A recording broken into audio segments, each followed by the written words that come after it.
यी दलाल लिन्डुपेहरूलाई एक दिन हामी बढार्ने छौँ, शाखा बनाउने छौँ, एक दिन न एक दिन युवाले यो देश चलाउने छ भन्ने विश्वासमा हामी छौँ। आज ब्याङ्कमा पैसा छैन, गरिबहरू मरिरहेका छन्, किसानलाई मल छैन, व्यापारीलाई लोन दिन डराइरहेछ, ब्याङ्कमा पैसा चाहिँ नेपाल राष्ट्र ब्याङ्कले पैसा क्याप्चर गरेर राखिरहेको अवस्था छ। यस्तो स्थितिमा देशका जनतालाई पुरै मारेर यी भारत भ्रमणमा तामझामका साथ भारत गएका छन् र उपलब्धि कुनै पनि छैन। यसमा हामीले सम्बन्ध सुदृढ हुन्छ भन्ने कुनै आशा नगरे पनि हुन्छ। पुरै काण्डै काण्ड मचाएर जुन लुटेका पैसा छन् ती चुनावको बेलामा उनीहरूले खर्च गर्ने गर्दछन्। खर्च गरिसकेपछि के हुन्छ भने आज कुखुरा काटेर खुवाउने, रक्सी खुवाउने, मासु खुवाउने, जय गरेर हिँड्ने यस्ता थुप्रै आफ्ना कार्यकर्तालाई चाहिँ एउटा गलत स्कुलिङ दिएका छन् जसले एकअर्कालाई गलोज गर्छन्। यसको उदाहरण हामीले एमसिसीको विरुद्धमा आन्दोलन बानेश्वरमा गर्दा प्रत्यक्ष रूपमा माओवादीका कार्यकर्तालाई देख्यौँ। एमसिसी पास हुनुभन्दा 2 दिन अगाडिसम्म मैदानमा उतारेर तोडफोड गर्न लाउने तिनै प्रचण्ड थिए। 2 दिनपछि यिनका असली रूप हामीले कसरी देख्यौँ भने आफ्नो कार्यकर्तालाई सर्लक्क त्यहाँबाट गायब गरेर एमसिसीको सपोर्टमा बङ्ग्याएर होइन एउटा व्याख्याकरण गरेर एमसिसी पास गरे। यिनै राजा हुन्। जतिखेर दरबारमा थिए, जतिखेर शासन सत्ता थियो, दरबारको अगाडि 2 तला घर बनाउन पाउँथेन। आज थुप्रै काण्डै काण्डले भरिएको राजदरबार छ होइन। यिनले रहर पुगुन्जेल देश चलाए, विकास भयो त। हामीलाई राजा पनि चाहिएको होइन र यी पुराना पार्टी पनि चाहिएको होइन। नेपालले अहिले चाहिएको भनेको एकदम अनन्त, यसको अन्तिम विश्लेषण भनेको अब युवाले देश चलाउनुपर्छ, एउटा नयाँ शक्ति आउनुपर्छ, नयाँ विचारका साथ आउनुपर्छ। राजा कहिले पनि नेपालको नागरिकको भलाइको लागि हुँदैनन्। यो कुरा हामीले पञ्चायती शासनकालमा देख्यौँ। एउटा आवाज उठाउँदा गोली ठोक्ने, एउटा स्वर उठाउँदाखेरि पक्रेर लाने, मान्छेलाई हिरासतमा लिने, यतिसम्म कि त्यतिखेर त्यो हिटलरको पालामा मृत्युदण्ड जे जतिकै दण्ड दिन्थे। त्यो कुरा कहिले पनि बिर्सिनु हुँदैन। देश कसरी चल्छ, देशको स्थिति कस्तो छ हेर्नुहोस्। आँकडाले 75 देखिको 80 लाख युवाहरू बाहिर छन्। बुढाबुढी र बच्चाले देश त चल्ने होइन। उद्योग व्यापार सबै एकदम दोहन भइसक्यो। अब यिनले के भन्छन्, मागेरै देश चलाउने। काङ्ग्रेसका युवा नेता गगन कुमारले भने मागेर देश चलाउने। अहिले मैले सुनेअनुसार पश्चिम र यो पूर्वमा पनि यिनलाई लखेटे भन्ने सुनिरहेको छु। बाल बचेर आए यस्ता नेताहरू छन्। त्यो लुटतन्त्र मचाउने यी दलालहरूको जहिलेसम्म अन्त हुँदैन तबसम्म नेपालको विकास छैन। हामीले श्रीलङ्का जस्तो स्थिति पनि खेप्नु पर्ने अवस्था आउन सक्छ। यस्तै दलालहरू बसिरहेको पनि आउन सक्छ। यो स्थिति आउन सक्छ। हाम्रो भोलिको दिनमा युक्रेनको पनि हालत हुन सक्छ। त्यस्तै हालत हुन सक्छ। त्यस्तै जोकरहरू नेपालमा पनि छन्। मन्त्रीलाई एउटै प्रधानमन्त्रीलाई 5 चोटि 6 चोटिसम्म ठाउँसम्म पुर्यायौँ र पनि कुनै प्रतिफल आएन। र अब पनि यिनै दलालको पछाडि लाग्नु भने देश कहिले पनि विकास हुँदैन। यहाँबाट सम्पूर्णलाई म आग्रह गर्न चाहन्छु, अब हामीले कुनै नयाँ बाटो खोज्नुपर्छ र त्यो नयाँ बाटो भनेको हाम्रो सचेत नेपाली पार्टी पनि हुनसक्छ। एकचोटि विचार गर्नुहोस्, सोच्नुहोस् भनेर म आह्वान गर्न चाहन्छु। नेपाल सरकारमा यस्ता दलाल पठाएपछि त्यो रिजल्ट आउँछ त? कदाचित पनि आउँदैन। राज्य हाँक्ने मान्छे कस्ता दलाल छन्। भारतमा गएर आँसु जुहाउने, रुने, भिख माग्ने। आज एमसिसीको नाममा पैसा आयो भने हामी यहीँ रोजगार दिन्छौँ भने ल अब गरेर त देखाउनु पर्यो नि त। बोलेपछि त हेरौँ, कलकलाउँदो हिमाल छ, एभरेस्ट छ, गौतम बुद्धको देश भनेर चिनिएको छ। फार्मिङमा हामीले इतिहास गवाह छ कि हामीले कुनै बेला साउदीमा यहाँबाट खाद्यान्न पठाउने गर्थ्यो हाम्रो देशले, ऊ दक्षिण कोरियामा पठाउने गर्थ्यो। आज के छ स्थिति? आज हामीले मागेर खानुपर्ने स्थिति आएको छ। यो कसले गर्यो भन्दाखेरि यिनै दलाल जस्ता काङ्ग्रेस, एमाले, माओवादी जस्ताले गर्दाखेरि आज देश यस्तो स्थितिमा आयो। संसारभरिको स्वर्ग नेपालमै छ। यो कुरा हामी प्रमाणित गरेर भन्न सक्छौँ। एउटा नागरिक दुबई जाँदाखेरि 15,000 देखि 17,000 लिँदा पनि उसलाई 15% फाइदा हुन्छ भनेर यहाँका अर्थविदले भनिसके। यिनीहरूले 30,000 25 देखिको 30,000 रुपियाँ टिकटको दाम लिँदा पनि यिनले घाटै देखाइरहेका छन्। अब कसरी अगाडि बढ्छ? जहाजै बेचेर खाएका छन्। पुराना जहाज फ्रान्सबाट कलर लाउडा लिएर आएका पुराना जहाजलाई कलर लिएर गएर अरबौँ रुपियाँ लुटे। जसको चेजियर लुटियो, लाउडा उठियो। यदि हामीले देश चलाउने भने हामी लगभग 50 देखिको 60% कर्मचारी छाँडिदिन्छौँ। यी पुरानो कर्मचारीबाट देश चल्दैन। यिनीहरूले लुट्न बाहेक केही पनि सिकाउँदैन। त्यसले पनि यिनलाई लाज र कुदकुत्याउनु पर्ने हो। तर यिनलाई लाज श्रम छैन। यिनलाई जेसुकै भन्नुहोस्, लाज श्रम छैन। आज युक्रेन खरानी भइसक्यो। उसको 10वटै सिटी ध्वस्त भइसक्यो। त्यस कारणले अमेरिका जहाँ पनि जान्छ, चाहे उसले राम्रो गर्न खोजोस्, चाहे जेसुकै गर्न खोजोस्,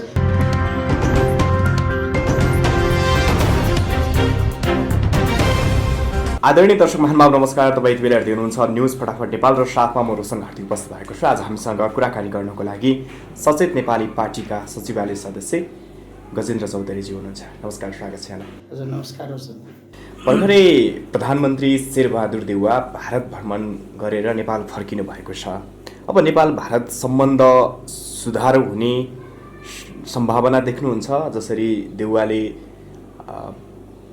सीमा अतिक्रमणको विषयमा पनि आवाज उठाएको भन्ने कुरा आइरहेछ।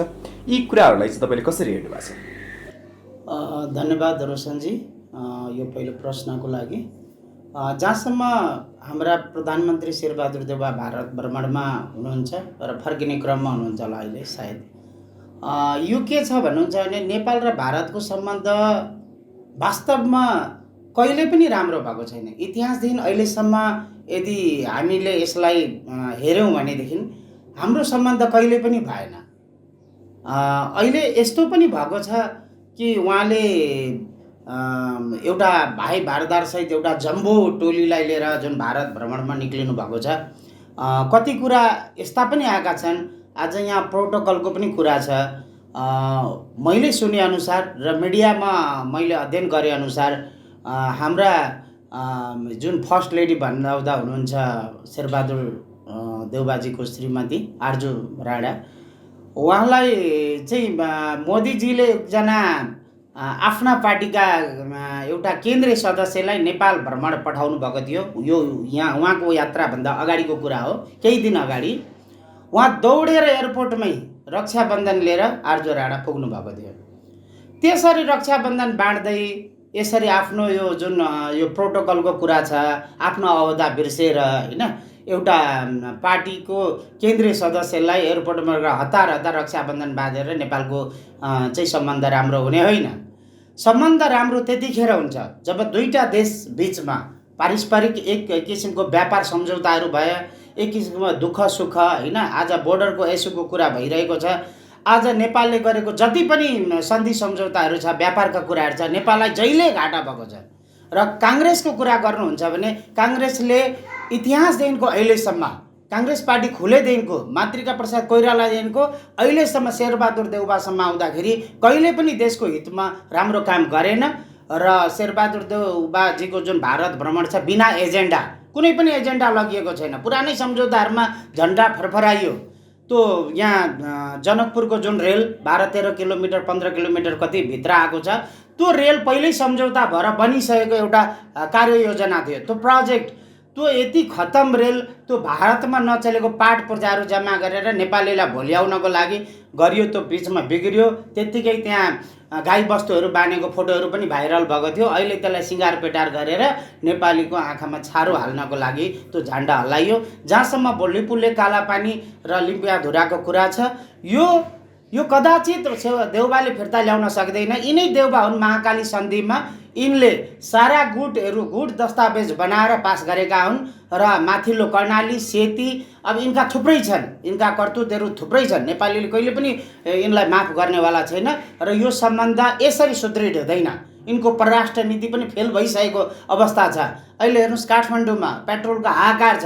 यी जानुभन्दा एक दिन पछाडि पेट्रोलको हाहाकार भयो। यस्तो स्थिति छ देशमा। देशको यस्तो स्थिति छ, आज ब्याङ्कमा पैसा छैन, गरिबहरू मरिरहेका छन्, किसानलाई मल छैन, व्यापारीलाई लोन दिन डराइरहेछ, ब्याङ्कमा पैसा चाहिँ नेपाल राष्ट्र ब्याङ्कले पैसा क्याप्चर गरेर राखिरहेको अवस्था छ। यस्तो स्थितिमा देशका जनतालाई पुरै मारेर यी भारत भ्रमणमा तामझामका साथ भारत गएका छन् र उपलब्धि कुनै पनि छैन। यसमा हामीले सम्बन्ध सुदृढ हुन्छ भन्ने कुनै आशा नगरे पनि हुन्छ। नेपालको जलविद्युतको क्षेत्रमा चाहिँ भारतले ठुलो लगानी गर्ने र अब नेपालले पनि भारतमा विद्युत बेच्ने भन्ने कुराहरू त उठिया छन्। यो त राम्रो कुरा हो नि, होइन र?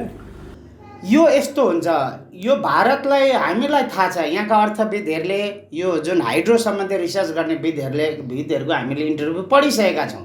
र विश्व मानचित्रलाई हेर्दा के हुन्छ भने अबको 15 वर्ष पछाडि भारतमा बिजुलीको स्क्रासिटी हुनेवाला छ। त्यो कन्फर्म छ। भारतमा त्यतिखेर 15 घन्टा लोड सेटिङ हुने, भारत देशभरि नै अँध्यारो हुने सङ्केत देखाइसकेको छ। भारतले यो उसलाई हामीले बेच्नुभन्दा पनि उसको आँखा जलविद्युतमै छ। हाम्रा नदीनालाहरू सबै उसले, हाम्रा यी दलाल नेताहरूको कारणले हामीले यो सन्धि सम्झौताहरू गर्न पुगे। हाम्रा यी नेताहरूले, यी दलालहरूले यस्तो खालको राष्ट्रघाती सम्झौताहरू गरेका छन्। काङ्ग्रेसकै कुरा गरौँ, हजुरलाई मसँग डेटा छ। कोशी सम्झौता मातृका प्रसाद यादवले 2011 साल मङ्सिर वैशाख 12 गते गरे। जुन राष्ट्रघाती थियो। त्यस्तै गण्डक सम्झौता बिपीले 2016 साल मङ्सिर 9 गते गरे, यो पनि राष्ट्रघाती थियो। टनकपुर सम्झौता गिर्जाबाबुले गर्नुभयो, त्यो पनि राष्ट्रघाती सम्झौता। त्यस्तै गिर्जाकै पालामा कर्णाली, अरुण तेस्रो लगायतका सेती नदीहरू होइन, यो थुप्रै यस्ता सम्झौताहरू छन् जुन राष्ट्रघाती छ, जुन नेपालको इतिहासमा यी नदी नाला बेचेर, भारतको आँखा नै नदी नालामा हो, हामीले बेचे पनि नबेचे, यदि हामीले सही तरिकाले हाइड्रो पावरलाई यदि यो बढुवा दिने र जनतामै लगानी गर्ने भने यति लगानी नेपाली जनताले आफै पनि गर्न सक्छ र उत्पादनको भएको बिजुलीलाई भारतमै बेच्नुपर्छ भन्ने छैन। हामीसँग अप्सन छ, बङ्गलादेश छ, श्रीलङ्का छ, म्यानमार छ, अरू थुप्रै कन्ट्रीमा हामीले बिजुली बेच्न सक्छौँ।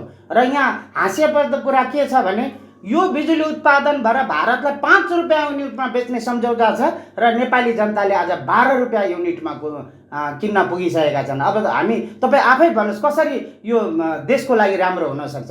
5 रुपियाँमा भारतले किन्ने र 12 रुपियाँमा नेपाली जनताले किन्नुपर्ने। अझ त्यो समयसम्म आउँदाखेरि नेपालमा सायद 15 दिनको 18 रुपियाँ हुन जान्छ होला। र अहिले हामीले भर्खर कुलमानले अस्ति नै एउटा प्रेस विज्ञप्ति जारी गरेका थिए, देशलाई 8 अरब रुपियाँ चाहिँ प्रतिदिन घाटा लाग्दैछ भनेर देखाइरहेका थिए। यो पछि गएर चौतर्फी विरोध भइसकेपछि अहिले आएर के भनिरहेका छन् भने सीमित मात्रै भारतलाई बेच्ने कुरा गरिरहेका छन्। यसले के देखाउँछ भने भविष्यमा जलविद्युत नै उसको टार्गेट हो, नदी नाला नै भारतको टार्गेट हो र यो राष्ट्रघाती सम्झौता हो भनेर मैले मात्रै होइन, हाम्रो पार्टीले जहिलेबाट हामी एकजुट भएर लाग्यौँ त्यहिलेदेखि हामी विरोधमा छौँ। लिपुले, कालापानी र लिम्पियाधुरा कदाचित देउबाले फर्काउन सक्दैनन्, किनभने भारतका प्रधानमन्त्रीले झन्डा हलाउँदै कालो पत्रे भइसकेको अवस्था छ। र यो जलविद्युतको जहाँसम्म कुरा छ, यो जलविद्युत भारतले नकिने पनि यदि हामी त्यो खालको मेकानिजम र प्रोडक्ट गर्न सक्छौँ भने हाम्रो जलविद्युत योभन्दा राम्रो दाम हामी बङ्गलादेश, श्रीलङ्का, अरू थुप्रै राष्ट्रलाई हामी बेच्न सक्छौँ। भारतसँग राम्रो सम्बन्ध सुधार नगरिकन जुन देशहरूमा हामीले जलविद्युत बेच्न सक्छौँ त्यो त सम्भव छैन नि। यो यस्तो हुन्छ, यदि आज यो सम्भव हुन्छ हुँदैन भन्ने कुरा यो सानो एउटा लजिकबाटै प्रष्ट हुन सक्छ। आज हामीले यही काठमाडौँकै भाटबटिनीमा एउटा स्याउ खायौँ भने न्युजिल्यान्डको स्याउ खाइरहेका छौँ है। अहिले भर्खरै हामीले एउटा फल त्यो जुन यो किवी भन्ने पाउँछ, यो अस्ट्रेलियाबाट आउँदो रहेछ। यति टाढाबाट प्रडक्ट आउँछ भने यो जलविद्युत भएको यो जुन इनर्जी छ, यो इनर्जीलाई हामी संसारको कुनै पनि राष्ट्रमा सप्लाई दिन सक्छौँ, एक पछि अर्को राष्ट्र गर्दै जान सक्छौँ। जस्तै आज ब्राजिलले गरिरहेको छ, त्यो गर्न सकिन्छ। र यसको बारेमा पनि यहाँका अर्थविदहरूले, यो सम्बन्धी हाइड्रो सम्बन्धी विदहरूले रिसर्च गरिसकेका छन्। यसलाई मल्टिपल कन्ट्रीमा हामीले डाइभर्ट गर्न सक्छौँ, भारत मात्रै एउटा विकल्प नहुन पनि सक्छ। त्यसो भए जसरी शेरबहादुर देउवा चुनावको नजिक बेलामा भारत भ्रमण गरे, यसको पछाडिको कारण तपाईँले के देख्नु भएको छ? यो के हुन्छ भन्नुहुन्छ भने अहिले नेपालमा अर्थतन्त्र ज्यादा नै क्राइसिस भइसकेको अवस्था छ र उनलाई देउबालाई के हतारो के छ भनेदेखि भर्खरै ग्याङजी अहिले चाइनाका विदेश मन्त्री भ्रमण गरेर गए। त्यस पछाडि भारतले यो एउटा अनौठो चासो देखायो नेपालप्रति। भारतलाई पनि डर छ, नेपाल एउटा भारतको बोर्डरको रक्षक हुन सक्दछ। यो देउबाले बोलाउनु भन्दा नि भारतले नै बोलाएर देउबा प्रस्थान भएका दलबल सहितै, र उनले त्यहाँनिर खासै सम्मान त पाएनन् होइन। आज प्रोटोकलै बिर्सेर उनलाई सम्मान भन्नु कि के भन्नु, आज राज्य मन्त्री नै उहाँलाई रिसिभ गर्न आएको कुरा पनि मिडियामा आइरहेको छ। र विशेष गरेर देउबाको कुरा छ, देउबाले यो बोर्डरको सम्झौता सम्बन्धी यी असीमित सम्झौताहरू भन्ने जुन मिडियामा हल्लाबाजी आएको छ, यो यथार्थ रूपमा आएको पनि छैन। सत्य तथ्य कुरा के हो भनेर, र मलाई जहाँसम्म लाग्छ यो कालापानी, लिपुलेक लगायतका महाकाली थुप्रै यस्ता राष्ट्रघाती सम्झौता काङ्ग्रेसकै पालोमा भएको छ र यसको सहायक रूपमा यसको सारथी भनेको नेकपा पनि हो। र साथसाथै अहिले पछिल्लो चरणमा माओवादीका पनि वरिष्ठ नेताहरू, प्रचण्ड लगायतका थुप्रै नेताहरूले साथ दिएका छन्। हामीले के भनिरहेका छौँ भने यी सम्पूर्ण एउटा दलाल हुन्, यिनकै गठबन्धनकै मिलेमतोमा यही भारत प्रस्थान गरे। भारतबाट यहाँ नेपालको लागि आफू जित्छु भनेर एउटा सहमति जुटाउनको लागि आफ्नो कार्यकाल बढाउन र आगामी चुनावलाई नै टार्गेट गरेर यी भारत प्रस्थान भएका हुन् र भविष्यमा नेपाली जनताले यसको रिजल्ट दिनेछ। जस्तो चुनावको बेलामा जसरी थुप्रै दलहरूले गाली गलौजमा उत्रिएका छन् जुन नेपाली जनताले चाहेका छैनन्। यो बेलामा राजनीति दलको भूमिका कस्तो हुनुपर्थ्यो, तपाईँले कस्तो देखिरहनु भएको छ र सचेत नेपालीले चाहिँ के गर्न खोजिरहेछ? अब यो राजनीतिक अहिले ध्रुवीकरण कसरी बढिरहेको छ भने नेपाली जनतालाई वास्तवमा गाली गर्नुपर्ने आवश्यकता छैन र हाम्रो पार्टीले जहिले पनि के भनेको छ भने जनताले एउटा नयाँ हिरो, एउटा नयाँ पार्टी, नयाँ युवाले भरिएको पार्टी, नयाँ विचार, नयाँ आइडियोलोजीको खोजीमा छ। त्यो सचेत नेपाली पार्टीले दिन सक्दछ र हाम्रो सचेत नेपाली पार्टी भनेको चाहिँ एउटा महान एउटा ठुलो जेट प्लेन हो। यसलाई म कसरी व्याख्या गर्न चाहन्छु भने यो एउटा यस्तो जेट हो, यो जेट उड्नको लागि पहिला दुईटै पङ्खाहरू चल्नुपर्छ, यसका इन्जिनहरू तात्तिनुपर्छ, यसका हरेक कुराहरू पुरा एटम्ड हुनुपर्छ। जब यसले उडान भर्छ त्यस पछाडि यो संसारलाई नै हल्लाउने किसिमको आइडियोलोजीका साथ विजय प्राप्त गर्नेछ सचेत नेपाली पार्टीले। अहिले हामी उडान भर्ने दौरानमा स्टार्टिङ पिरियडमा छौँ, जसले अहिले हामीले सम्पूर्ण इन्जिनहरू तताउने यहाँका नेपाली जनताहरूलाई यसरी हामी बुझाउन चाहन्छौँ। जस्तो यात्रुहरू अलिक कम पाउनु भएको यो यस्तो छ, अब कुनै पनि नयाँ पार्टी आज हामीले हाम्रै पार्टीको समीक्षा गर्नुपर्दा नेकपा माओवादीले यस्तै नै हाम्रो लगभग 60 जिल्लाभन्दा बढीमा हाम्रो भातृ सङ्गठनहरू विस्तार गरेका छौँ र अहिले लगभग 2 लाखभन्दा माथि हाम्रा कार्यकर्ता पनि जोडिनु भएको छ र यति नै सङ्गठन विस्तार गर्नलाई उसलाई लगभग 7-8 वर्ष लागेको थियो र यति नै सङ्गठन विस्तार गर्नलाई 15 दिनको 20 वर्ष नेकपाहरूलाई काङ्ग्रेसहरूलाई लागेको थियो र हामीले यति सर्टेन पिरियडमा नेपाली जनताले माया गर्नुभएको छ र हामीले भविष्यमा हामीले यसको प्रतिफल, यसको रिजल्ट दिन्छौँ भन्ने हाम्रो भनाइ छ। जस्तो अन्य पार्टीहरू जसरी अहिले चुनावी प्रतिस्पर्धामा एक अर्कालाई गाली गलौजमा उत्रिएर चुनावी माहौल बनाइरहेका छन्, अरू पार्टीहरू र तपाईँहरूमा के फरक छ? उनीहरू के गरिरहेका छन्, के गर्न चाहन्छन्, तपाईँहरू के गर्न चाहनुहुन्छ? फरक के हो? फरक के छ भने रोशनजी, अब उहाँहरूले जति पनि देशमा घोटाला गरेर यस्ता थुप्रै काण्डै काण्ड मचाएर जुन लुटेका पैसा छन् ती चुनावको बेलामा उनीहरूले खर्च गर्ने गर्दछन् है। खर्च गरिसकेपछि के हुन्छ भने आज कुखुरा काटेर खुवाउने, रक्सी खुवाउने, मासु खुवाउने, जय गरेर हिँड्ने यस्ता थुप्रै आफ्ना कार्यकर्तालाई चाहिँ एउटा गलत स्कुलिङ दिएका छन् जसले एक अर्कालाई गलोज गर्छन्। यसको उदाहरण हामीले एमसिसीको विरुद्धमा आन्दोलन बानेश्वरमा गर्दा प्रत्यक्ष रूपमा माओवादीका कार्यकर्तालाई देख्यौँ। तिनै प्रचण्ड हुन्, उचालेर आफ्ना कार्यकर्तालाई एमसिसी पास हुनुभन्दा 2 दिन अगाडिसम्म मैदानमा उतारेर तोडफोड गर्न लाउने तिनै प्रचण्ड थिए। 2 दिनपछि यिनका असली रूप हामीले कसरी देख्यौँ भने आफ्नो कार्यकर्तालाई सर्लक्क त्यहाँबाट गायब गरेर एमसिसीको सपोर्टमा बङ्ग्याएर होइन एउटा व्याख्याकरण गरेर एमसिसी पास गरे होइन। यसको उदाहरण हामीले त्यहाँ देख्न सक्छौँ। यस्तै चुनावी मैदानमा के हुन्छ भने यिनीहरूले पुरानै संस्कार, भोट किन्ने होइन, आफूले जित्ने प्रयास गर्ने, तर जितेर पनि आज नेपाल हार्ने छ। यदि यिनै दलाललाई, यिनै लिन्डुपेहरूलाई, यिनै एमसिसी पास गर्ने यी खतरनाक खेलाडी, यी नेपालका हिरो कहिले पनि हुन सक्दैन। नेपाली जनताले के पहिचान गर्नु पर्यो भनेदेखि अब आउने चुनावमा हाम्रो यिनीहरूको स्ट्राटेजी पनि चुनावमा यो साना दल बनाउँदा हामी जस्ता सचेत नेपाली पार्टीहरू जस्ता एउटा होनहार युवाले भरिएको पार्टीलाई पाखा लाउने कोसिस गरेका थिए। चुनाव चिन्ह हाम्रो सिंह थियो, त्यो नै नदिने कुरा गरेका थिए। पछिल्लो चरणमा हामीले जब मुद्दा दर्ता गर्यो, सर्वोच्च अदालतमा मुद्दा दर्ता गऱ्यौँ, मुद्दा दर्ता गरे पश्चात यिनलाई 3 दिन टाइम दिने। एक दिन त होलीकै दिन थियो, 3 दिनमा दर्ता गर्नु भने शुक्रबारको दिन भएन। हामीले एक दिनमा कमसेकम 6वटा जिल्लामा दर्ता गर्न पुग्यौँ र 6वटा जिल्लामा चाहिँ हामीले चुनाव चिन्ह फिक्स गरेका छौँ। अरू जिल्लामा पनि हाम्रो कसरत अगाडि बढी नै रहेको छ र तसर्थ हामी लड्नै छौँ। हामी एउटै जिल्लामा भए पनि एउटा एक्जाम्पलै दिउँ। भारतमा जसरी केजरीवालले एउटै दिल्लीमा जसरी आफ्नो शक्ति पहिचान बनाए, जसरी आफ्नो छत्र छायामा चाहिँ पार्टीलाई त्यहाँसम्म पुर्याए, आज उनी एउटा मोडलको रूपमा होइन, मोडल एउटा चिफ मिनिस्टरको रूपमा दिल्लीमा चिनिन्छन्, भारतमा चिनिन्छन् र संसारमा उनले म्यासेज दिए। त्यसरी नै हामीले कुनै न कुनै जिल्लामा हामीले एड्रेस गरेर हामी विजय प्राप्त गर्नेछौँ। नभए पनि योचोटि हामीले प्रचारको क्रममा सचेत नेपाली पार्टी पनि छ है, युवाले भरिएको, हामीसँग एउटा राम्रो विचार, राम्रो आइडियोलोजी भरिएको पार्टी छ। यसमा तपाईँले हातमा हात र काँधमा काँध दिएर साथ दिनुभयो भनेदेखि यी दलाल लिन्डुपेहरूलाई एक दिन हामी बढार्नेछौँ, शाखा बनाउनेछौँ। एक दिन न एक दिन युवाले यो देश चलाउनेछ भन्ने विश्वासमा हामी छौँ। नेपालको राजनीतिक पार्टीहरूलाई अलिकति स्थापित हुनको लागि कि राजाको समर्थन चाहियो कि विदेशी शक्तिको आडमा जानु पर्यो?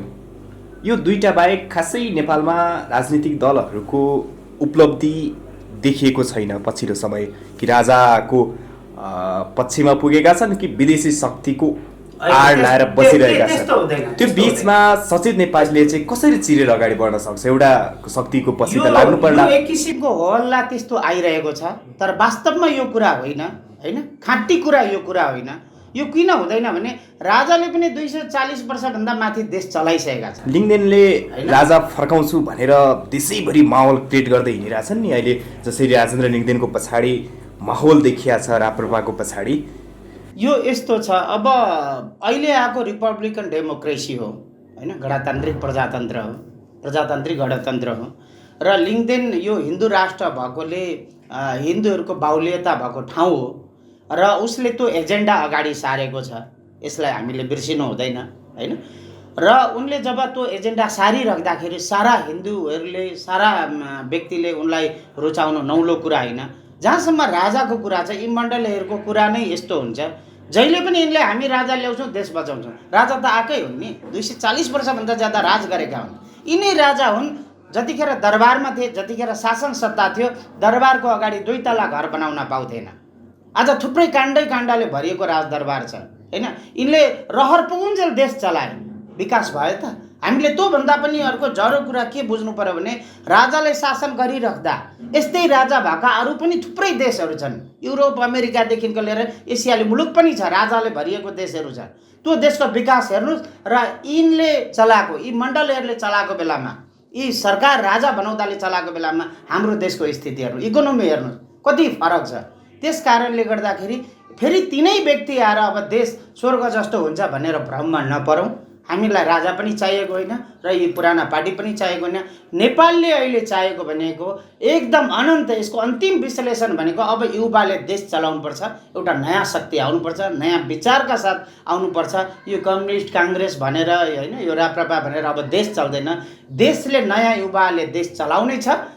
त्यो नयाँ युवा कहीँ पनि बिक्नु हुँदैन, विदेशी शक्तिसँग डराउनु हुँदैन। एउटा प्रमुख एजेन्डा लिएर आउनुपर्छ भन्ने नेपाली जनताको माग छ र एक दिन नेपालले त्यस्तो हिरो नेपालमा पाउनेछ। राजेन्द्र लिङ्गदेन नेपाली हिरो बन्न सक्दैनन्, किनभने यिनले टाउकोमा राजालाई लिएर हिँडेका छन्। राजा कहिले पनि नेपालको नागरिकको भलाइको लागि हुँदैनन्। यो कुरा हामीले पञ्चायती शासनकालमा देख्यौँ।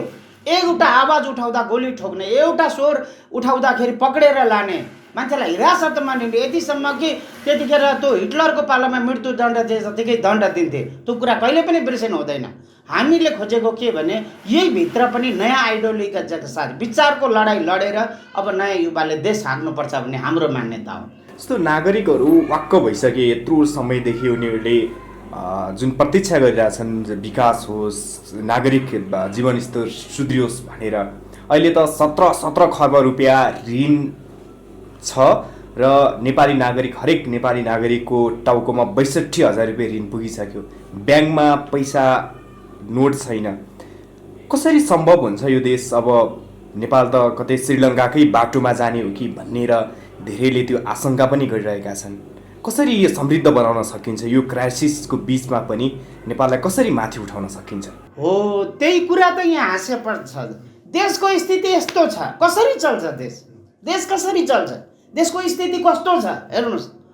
ब्याङ्कमा पैसा छैन, मान्छेले अब पैसा छाप्ने त कुरा भएन, ब्याङ्कबाटै ऋण लिनुपर्ने हुन्छ। ब्याङ्कमा पैसा छैन। अर्थमन्त्रीले के भन्दैछन् भने 500 र 1000 को नोट गायब भयो, म पनि विचार गर्दैछु भनेर बडो एकदम मर्मस्पर्शी कुरा गर्छन्। त्यसरी देश चल्छ? यी दलालबाट देश चल्छ? खोइ यिनीहरूको विचार, खोइ नयाँ आइडियोलोजी, खोइ विचार कहाँबाट ल्याउँछन्? के छ स्रोत? नदी नाला सबै बेचिसके, इन्डस्ट्रिज कहीँ छैन, सबै फ्याक्ट्री इन्डस्ट्री उद्योगहरू बेचिसकेका छन्। नयाँ खोल्ने कुनै आँट छैन। प्रत्येक दिन 1500देखिको 2500 युवाहरू विदेश पलायन भएर अहिलेसम्म आँकडाले 75देखिको 80 लाख युवाहरू बाहिर छन्। बुढाबुढी र बच्चाले देश त चल्ने होइन। उद्योग व्यापार सबै एकदम दोहन भइसक्यो। अब यिनले के भन्छन्, मागेरै देश चलाउने। काङ्ग्रेसका युवा नेता गगन कुमारले भने मागेर देश चलाउने, एमसिसीसँग यति अरब ल्याउँ, बिहार सम्झौतामा चाइनासँग यति गर्ने, बिआरआईसँग भारतसँग यति माग्ने भनेर मगन्ते पारामा भाषण दिइरहेछन्। अहिले मैले सुनेअनुसार पश्चिम र यो पूर्वमा पनि यिनलाई लखेटे भन्ने सुनिरहेको छु। बाल बचेर आए यस्ता नेताहरू छन् र पनि यिनैको पछाडि अब दौडिनु हुँदैन। अब यसरी देश चल्दैन। अब युवा आउनुपर्छ होइन, नयाँ विचारका साथ आउनुपर्छ। यहाँनिर खेतीहरू त्यत्तिकै मल नपाएर त्यत्तिकै बाँझो छ, यसलाई जोतखन गरेर सिकाउनु पर्यो, युवालाई नेपालमा राख्नु पर्यो। यिनीहरूको विचार के छ, युवालाई विदेश भगाउने, नेपालमा इकोनोमिक क्राइसिस बनाउने, त्यस पछाडि विदेशमा माग्ने, त्यो लुटतन्त्र मचाउने। यी दलालहरूको जहिलेसम्म अन्त हुँदैन तबसम्म नेपालको विकास छैन। हामीले श्रीलङ्का जस्तो स्थिति पनि खेप्नुपर्ने अवस्था आउन सक्छ। यहाँका राजनीतिक विश्लेषक अर्थविदहरूले भनिसके त्यो स्थिति नआउला भन्न सकिँदैन, आउन सक्छ। यस्तै दलालहरू बसिरहेको भने आउन सक्छ। र यहाँ हजुरको यो एउटा प्रसिद्ध यो अनलाइन टिभी मार्फत म सारा नेपाली जनतालाई के पनि भन्न चाहन्छु, यो स्थिति आउन सक्छ। हाम्रो भोलिको दिनमा युक्रेनको पनि हालत हुन सक्छ, त्यस्तै हालत हुन सक्छ। त्यस्तै जोकरहरू नेपालमा पनि छन्। अब पनि हजुरले यिनै व्यक्तित्वहरूलाई, यिनै दलाललाई साथ दिने भने नेपाल कहिले पनि विकास हुँदैन। एकचोटि गहिरेर सोच्नुहोस् भनेर म तपाईँको यो एउटा प्रसिद्ध न्युज फटाफट अनलाइन टिभी मार्फत म सम्पूर्ण जनतालाई आह्वान गर्न चाहन्छु। अब नयाँ युवालाई, नयाँ शक्तिलाई दिनु पर्यो, बाटो दिनु पर्यो। यिनकै पछाडि हुँदैन, यिनका पछाडि दौड्यौँ र हरपुगुन्जेलले हामीले यिनलाई जितायौँ। एउटै मन्त्रीलाई, एउटै प्रधानमन्त्रीलाई 5 चोटि 6 चोटिसम्म ठाउँसम्म पुर्यायौँ र पनि कुनै प्रतिफल आएन। र अब पनि यिनै दलालको पछाडि लाग्ने भने देश कहिले पनि विकास हुँदैन। यहाँबाट सम्पूर्णलाई म आग्रह गर्न चाहन्छु, अब हामीले कुनै नयाँ बाटो खोज्नुपर्छ र त्यो नयाँ बाटो भनेको हाम्रो सचेत नेपाली पार्टी पनि हुनसक्छ। एकचोटि विचार गर्नुहोस्, सोच्नुहोस् भनेर म आह्वान गर्न चाहन्छु। जस्तो थुप्रै युवाहरू विदेशमा छन्, अहिले चुनावी एजेन्डा चाहिँ के पनि अगाडि सारिएको छ भने जति पनि विदेशमा युवाहरू छन् ती सबैलाई हामीले नेपालमै रोजगार दिन्छौँ, नेपालमै स्वरोजगार उत्पादन गर्छौँ, नेपालमै ठुला उद्योग धन्दाहरू सञ्चालन गर्छौँ भनिरहेका छन्। यो अवस्थामा जुन अवस्थामा देश अगाडि बढिरहेको छ, यो अवस्थामा कुनै पनि युवालाई रोजगार दिन सक्ने अवस्था छैन। यो बिचबाट चाहिँ तपाईँहरू कसरी चाहिँ उत्पादनमुखी बनाउनुहुन्छ, युवाहरूलाई नेपालमै स्वरोजगार बनाउनुहुन्छ, यो चाहिँ तपाईँहरूसँग के छ एजेन्डा? यसको यो साधारण कुरा हो, यो कुनै ठुलो कुरा होइन। आज हेर्नुहोस्, आज यही तपाईँको यो टेलिभिजन भएको एरियामा, यो ठाउँमा कैयौँ कन्सल्टेन्सी छन्। हरेक कन्सल्टेन्सीमा गएर विचार गर्नुहोस्, हेर्नुहोस्, रिसर्च गर्नुहोस्। अस्ट्रेलिया जानलाई 22 दिनको 30 लाख रुपियाँ खर्च गरेर गइरहेका छन्। के त्यो पैसा यहाँ लगानी गर्न सकिँदैन? हो, त्यो कसले गराउने? त्यो दायित्व कसको? त्यो नेपाल सरकारको हो। नेपाल सरकारमा यस्ता दलाल पठाएपछि त्यो रिजल्ट आउँछ त? कदाचित पनि आउँदैन। त्यो रिजल्ट ल्याउनको लागि सरकारमा जाने युवा, नयाँ दिमाग, ताजा माइन्ड भएको 25 लाख 30 लाख खर्च गरेर नेपालमै केही हुन्छ भन्ने म्यासेज दिन सक्नु पर्यो। त्यो कार्यक्षमता बढाउनु पर्यो, त्यो शक्ति देखाउनु पर्यो। यहाँ राज्य हाँक्ने मान्छे कस्ता दलाल छन्, भारतमा गएर आँसु चुहाउने, रुने, भिख माग्ने। आज एमसिसीको नाममा पैसा आयो भने हामी यहीँ रोजगार दिन्छौँ भने ल अब गरेर त देखाउनु पर्यो नि त। भोलिपछि त हेरौँ, अब यो भगाइ त सबैले भोग्नै पर्छ। त्यस कारणले गर्दा त्यो 25-30 लाख अस्ट्रेलिया, नर्वे, अमेरिका, युकेमा जाने होइन, यहीँ उत्पादन हुनसक्छ। त्यस्ता मल्टिपल स्कुलहरू, हाई टेक्नोलोजीका युनिभर्सिटीहरू यहीँ खुल्न सक्छ, यहीँ व्यापार गर्न सकिन्छ भनेर हामीले गर्न सकिन्छ। एउटा पानीमा डुब्न लागेको मालदिप्स आज टुरिज्ममा त्यत्रो फड्को मारिसक्यो भने हाम्रो त त्यो स्थिति छैन।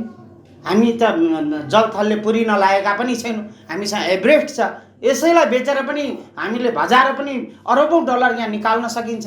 कलकलाउँदो हिमाल छ, एभरेस्ट छ, गौतम बुद्धको देश भनेर चिनिएको छ। फार्मिङमा हामीले इतिहास गवाह छ कि हामीले कुनै बेला साउदीमा यहाँबाट खाद्यान्न पठाउने गर्थ्यो हाम्रो देशले, ऊ दक्षिण कोरियामा पठाउने गर्थ्यो। आज के छ स्थिति? आज हामीले मागेर खानुपर्ने स्थिति आएको छ। यो कसले गर्यो भन्दाखेरि यिनै दलाल जस्ता काङ्ग्रेस, एमाले, माओवादी जस्ताले गर्दाखेरि आज देश यस्तो स्थितिमा आयो। यदि यिनलाई संरक्षण दिने भने हामीले स्कुल, कलेज, युनिभर्सिटी, इन्डस्ट्रिज, यो टुरिज्म क्षेत्र सम्पूर्णलाई बनाउने भनेदेखि संसारभरिको स्वर्ग नेपालमै छ। यो कुरा हामी प्रमाणित गरेर भन्न सक्छौँ। नेपालमा टुरिज्म भित्राउनको लागि 2वटा नयाँ अन्तर्राष्ट्रिय विमानस्थल बने, त्यो पनि अप्ठ्यारो स्थितिमा छ, जुन सञ्चालन गर्ने अप्ठ्यारो भइरहेछ, जुन भैरवा इन्टरनेसनल एयरपोर्ट र पोखरा इन्टरनेसनल। यसरी यो दूरदर्शी सोच नभएर विकास अगाडि बढाइनु, देशैभरि भ्युटार बनाइनु, यसले कतातिर लैजान्छ? हाम्रो विकासको मानसिकता यही मात्रै हो? यो भनिराख्दाखेरि मलाई हाँस पनि उठ्छ। यो एकदम बडो एकदम गजबको एकदम अजिब नेपाली जनताले यो चाहिने सवाल हजुरले गर्नुभएको छ, प्रश्न गर्नुभएको छ। यो हाँस्य एउटा नेपालमा 2टा कुरा, एउटा नेपाल आयल निगम है, नेपाल ओइल कर्पोरेसन, यो 85 मा सम्पूर्ण कुरा बनेर आउँदा पनि 150 रुपियाँ लिटर लिँदा पनि यो घाटामा देखा र नेपाल वायु सेवा निगम, यो नेपाली जुन पर्यटन क्षेत्र छ र उड्डयन मन्त्रालय छ, यो कहिले पनि नाफामा गएको छैन। अब यहाँ हाँस उठ्ने कुरा छ, जुन टिकट 15 दिनको 17,000 मा दिँदा पनि नेपाललाई प्रफिट हुन्छ, जसले 30,000 खाडीमा पठाउँदा, दुबई पठाउँदा 30-35,000 लिँदा पनि लसमा छ भन्छ भनेदेखि अब हामीले कसरी विचार गर्ने? एउटा नागरिक दुबई जाँदाखेरि 15,000 देखि 17,000 लिँदा पनि उसलाई 15% फाइदा हुन्छ भनेर यहाँका अर्थविदले भनिसके। यिनीहरूले 30,000 25 दिनको 30,000 रुपियाँ टिकटको दाम लिँदा पनि यिनले घाटै देखाइरहेका छन्। अब कसरी अगाडि बढ्छ भन्नु? त्यति मात्रै हो, जहाजै बेचेर खाइदिन्छन्। जहाजै बेचेर खाएका छन्। पुराना जहाज फ्रान्सबाट कलर लाउडा लिएर आएका पुराना जहाजलाई कलर लिएर गएर अरबौँ रुपियाँ होइन लुटे। यसको जसको चेज इयर लुटियो, लाउडा उठियो। अहिले तपाईँलाई एयर बसको काण्ड पनि त्यस्तै भयो, 33 किलो सुन हरायो। यो देश त यस्तो हो कि आतङ्कले आर्थिक आतङ्कले मच्याएको एकदम खटपट भएको देश। पुछारबाट गर्ने 195वटा राष्ट्रमा 1-2 नम्बर गर्दै हेर्दै जाँदा हामी 193 मा पढ्छौँ भनेपछि अब हामीले आफैलाई मूल्याङ्कन गर्ने बेला भएको छ। यिनीहरूले देश कहाँ पुर्यायो त? त्यो नेपाली जनताले आज बुझ्ने कुरा हो। जस्तो नेपालमा चाहिँ भ्रष्टाचार कम भयो भने देश समृद्ध हुन्छ, पर्यटनलाई सुधार्यो भनेपछि देश समृद्ध हुन्छ भनेर हामीले भनिरहेका छौँ। सबैभन्दा हामीलाई अप्ठ्यारो विषय र सबैभन्दा च्यालेन्जिङ विषय चाहिँ भ्रष्टाचारलाई कम गर्ने विषय बनेको छ। राजनीतिक दल कर्मचारीहरूमा पनि भ्रष्टाचारको मानसिकता जुन गढेर बसेको छ, यो हामीले सजिलै चिर्न त सक्दैनौँ। यो चिर्नलाई, यो हटाउनको लागि के हामीले रोल खेल्न सक्छौँ र हाम्रो भ्रष्टाचार कम हुन सक्छ? यो के हुन्छ भने जब एउटा राज्य सत्तामा बस्ने मान्छे दरिलो हुन्छ, स्ट्रङ पोजिसनमा हुन्छ, एउटा बोल्ड डिसिजन गर्छ, सबभन्दा पहिला यो कर्मचारी तन्त्र। यदि हामीले देश चलाउने भने हामी लगभग 50 देखिको 60% कर्मचारी छाड्दिन्छौँ। यी पुरानो कर्मचारीबाट देश चल्दैन। यिनीहरूले लुट्न बाहेक केही पनि सिकाउँदैन। 4वटा कुरा बनायो भने हाम्रो देश बन्न सक्छ। सबभन्दा पहिला हामीले कृषि प्रधान देश भएकोले हरेक किसानलाई, यो उर्वरा भूमि भएकोले हरेक व्यक्तिलाई फार्मिङ गर्न सिकाउनुपर्छ है, नम्बर 1। दोस्रो टुरिज्म हेर्नु पर्यो। तेस्रो कुरा जति पनि बन्द भएका इन्डस्ट्रिजहरू छ यसलाई सञ्चालन गर्नु पर्यो। कसरी हुन्छ? यसलाई ट्याक्स रिबेट दिएर हुन्छ कि लगानी गरेर हुन्छ कि सरकारले के गर्दा हामी उत्पादनशील देश बनाउन सक्छौँ त्यो गरेर हुन्छ कि त्यो गर्नु पर्यो। र युवालाई यही स्वरोजगार कार्यक्रम अन्तर्गत यही रोजगार दिनु पर्यो, पैसा यही फल्छ। होइन अब यसरी नै विदेश जाने युवाहरूको लड्को चरो, जहिले विदेशबाटै कमाइ गर्ने भनेदेखि देश एक दिन बर्बाद भएर जान्छ। र यो बर्बादी रोक्न पनि यो स्थानीय चुनावमा अहिले हाम्रो सचेत नेपाली लगायतका एउटा युवाहरूले भरिएको पार्टीलाई साथ समर्थन दिनुहोस् र हामी रिजल्ट दिन्छौँ भन्नेमा हामी पुगेका छौँ। दुई मुलुकको बिचमा जसरी भूराजनीतिक अवस्था छ, हाम्रो दुवैसँग सीमा जोडिएको छ हाम्रो, यो दुईटा देशहरूले जसरी हामीलाई धम्काएर बसिरहेका छन्। अस्ति चाइनाका विदेश मन्त्री आएर पनि नेपाललाई धम्काएर गए र शेरबहादुर देउवा भर्खरै भारत भ्रमणमा पुगेर नेपाल फर्किँदैछन्। उनी पनि सायद मोदीको पाउ पर्न गए भनेर धेरै उनका विरोधीहरूले भनिरहेका छन्। यो दुईटाबाट बच्नको लागि दुईटासँग सम्बन्ध सुधारेर हाम्रो बोर्डरलाई चाहिँ ठिकठाक पार्नको लागि चाहिँ हामीले कसरी अगाडि बढ्न सकिन्छ? यसको लागि के छ तपाईँहरूको योजना? यसमा के हुन्छ भन्नुहुन्छ भने नेपाल सरकारको अहिलेको देउबाको परराष्ट्र नीति नै फेल छ। हामीले अस्ति नै पनि भनिसकेका छौँ। लगातार हाम्रो यसको अगाडि केपी शर्मा ओलीको पनि त्योभन्दा अगाडिका थुप्रै परराष्ट्र मन्त्रीहरू चाहिँ पूर्ण रूपमा असफल देखिए। असफल छ। यसमा कुरा के आउँछ भने पहिलो कुरा त विदेशमा गएर जी हजुरी गर्ने होइन, आफ्नो देशलाई परराष्ट्र नीति राम्रो हुनको लागि आफ्नो देश सबल हुनु पर्यो, आर्थिक रूपमा विकास हुनु पर्यो, युवालाई यहीँ स्वदेशमै रोजगारी दिनु पर्यो र शिक्षा पनि त्यति नै मात्रामा हुनुपर्छ र आफू सबल हुनु पर्यो।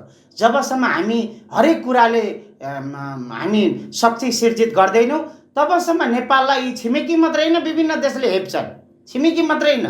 र यही कारणले परराष्ट्र नीति यिनीहरूको फेलियर छ। आजसम्म जति पनि परराष्ट्र मन्त्री नेपालमा आए जहिले गएर विदेशमा गएर यिनीहरूले जी हजुरी गर्ने बाहेक अरू केही पनि गरेका छैन। त्यसको प्रतिफल हो आज एमसिसी जुन पास गरेर यिनीहरूले जुन चर्तीकला देखाए त्यही पैसाले चाहिँ सर्वोच्च हुन्छ भनेका छन्। हेरौँ न त अब कसरी हुन्छ होइन। यसैबाट हामी रोजगारी पनि दिन्छौँ, यही पैसाले संसार भ्याउँछौँ भनेका छन्। त्यो त अब केही वर्षमा नेपाली जनताले हेर्नै छन् यिनले कस्तो खालको प्रतिफल दिन्छन्। त्यसको स्टार्टिङमा आज चाइनाको विदेशमा ग्याङ्जी आएर जुन एउटा स्टेटमेन्ट दिएर गएका छन् त्यसले पनि यिनलाई लाज र कुतकुत्याउनु पर्ने हो। तर यिनलाई लाज श्रम छैन, यिनलाई जेसुकै भन्नुहोस् लाज श्रम छैन। नेपाली जनता यति बुझ्ने भयो कि जनताले बुझे ग्याङ्जीका कुरा, तर यिनले बुझ्न सकेनन्। जस्तो चिनिया विदेश मन्त्री नेपाल आएर चीन विरुद्ध कुनै गतिविधि नेपालमा भयो भने त्यो चीनलाई स्वीकार्य हुँदैन भनेर बोलेर गए। चीनलाई किन यति धेरै डर छ कि ऊ विरुद्ध नेपालबाट केही गतिविधि हुँदैछ भनेर? त्यस्तो भइसक्यो हो र नेपालबाट गोली नै चल्ने त्यस्तो अवस्था हुन लागेको हो र? होइन, यस्तो हुन्छ रोशनजी, कुनै पनि देशलाई आफ्नो जुन सेक्युरिटीको कुरा जहाँसम्म आउँछ उसको एउटा ब्युरोक्रेसीले कुनै न कुनै एङ्गलबाट अमेरिका एउटा यस्तो देश हो जुन देश चाहिँ कसैको पनि मित्रता भएको छैन, असल मित्र भएको छैन। उसलाई जहाँ आफ्नो लाभ हुन्छ यो घटनाक्रम आज युक्रेनबाट हेर्न सकिन्छ। त्यही अमेरिका हो आज युक्रेनलाई उचालेर भोलिको दिनमा म साथ समर्थन हुन्छ, म आफ्नो ढाँड तेर्साएर तँसँग बलियो भएर उभिन्छु, ब्याक फोर्समा उभिन्छु भनेको देश आज युक्रेन खरानी भइसक्यो, उसको 10वटै सिटी ध्वस्त भइसक्यो। त्यस कारणले अमेरिका जहाँ पनि जान्छ चाहे उसले राम्रो गर्न खोजोस् चाहे जेसुकै गर्न खोजोस् त्यो छिमेकीलाई त्रास हुन्छ। त्यसको सेक्युरिटीको लागि ग्याङ्जीले स्टेटमेन्ट दिनु भनेको नयाँ नौलो कुरा होइन। सायद हाम्रो देश पनि चाइनामा यदि त्यस्तो खालको एक्टिभिटिज भएको भए हामीलाई पनि डर हुन्थ्यो र हाम्रै देशमा त्यसो भइराख्दाखेरि एउटा शक्ति राष्ट्र, एउटा छिमेकी शक्ति राष्ट्रले त्यति भनिराख्नु भनेको त्यो नयाँ नौलो कुरा होइन। जहाँसम्म उसलाई सुरक्षाको कुराहरू आइरहेको छ उसले त्यति बोल्न पाउँछ र बोल्यो पनि, र भोलिको दिनमा त्यो नहुन भन्न सक्दैन, त्यो हुन पनि सक्छ। किनभने चाइनाको एउटा जुन यो एसिया हेर्ने जुन स्ट्राटेजी छ, रणनीति छ, उसको रणनीति नै यस्तो छ जहाँ चाइनालाई घेर्नकै लागि उसले विभिन्न उपायहरू लगाइरहेका छन् जो तिब्बतबाट पनि हामीले बुझ्न सकिन्छ। कति एउटा यस्ता केस छन् तिब्बतलाई उचालेर चाइनाको अगेन्स्टमा एक्टिभिटिजहरू गरेको तथ्य यो इतिहासमा जगजाएरै छ। त्यसकारण त्यहाँबाट पनि हामीले सिक्नुपर्ने अवस्था छ अहिलेको स्थिति। हस्, यहाँको महत्त्वपूर्ण समय र विचारको लागि धन्यवाद। हस्, यहाँको चर्चित न्युज फटाफट टेलिभिजन मार्फत मलाई पनि आफ्नो भनाइ र मेरो पार्टीका कुराहरू राख्न दिनुभएकोमा यहाँलाई धेरै धेरै धन्यवाद।